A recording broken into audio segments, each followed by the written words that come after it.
আজ একটা 36 ইঞ্চির ফ্যান রিপেয়ারে এসেছে। এর বিয়ারিং এর প্রবলেম থাকার জন্য এর কয়েনটা হিট হয়ে গিয়ে এর লিড আর ইনসুলেশনের দুটোরই প্রবলেম হয়ে গিয়েছিল। তাই আমি কয়েনটাকে রিওয়াইন্ডিং এ পাঠিয়ে দিই আর বিয়ারিং গুলো চেঞ্জ করে রেখে দিয়েছিলাম। আজ রিওয়াইন্ডিং হয়ে আসার পর রিপেয়ার করতে বসেছি আর ভিডিওটাও করছি। প্রথমেই পাখার ভেতরটা ভালো করে পরিষ্কার করে নিচ্ছি আর স্যাপটাকে ভালো করে সিরিজ পেপার দিয়ে ঘষে গ্রিজ লাগিয়ে ফিট করছি। এরপর কয়েনটাকে সিরিজ লাইনে টেস্ট করে নিলাম ঠিকঠাক আছে কিনা।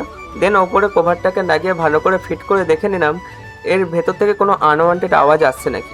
এর ক্যাপাসিটারটাও খারাপ হয়ে গিয়েছিল, তাই জন্য একটা নতুন ক্যাপাসিটার লাগিয়ে সিরিজ লাইনে টেস্ট করে দেখে নিলাম ফ্যানটা ঠিকঠাক চলছে নাকি, আর দেখে নিলাম ভেতর থেকে আর কোনো আনওয়ান্টেড আওয়াজ আসছে নাকি।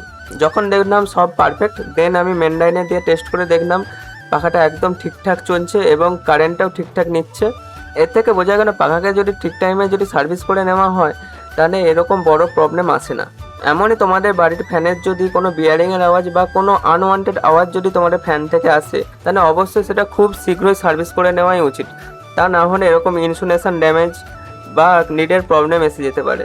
যদি আগেই এই ফ্যানটাকে সার্ভিস করে নেওয়া হতো তাহলে খুব কম খরচেই ফ্যানটা রিপেয়ার হয়ে যেত আর এতটা খরচাও হতো না।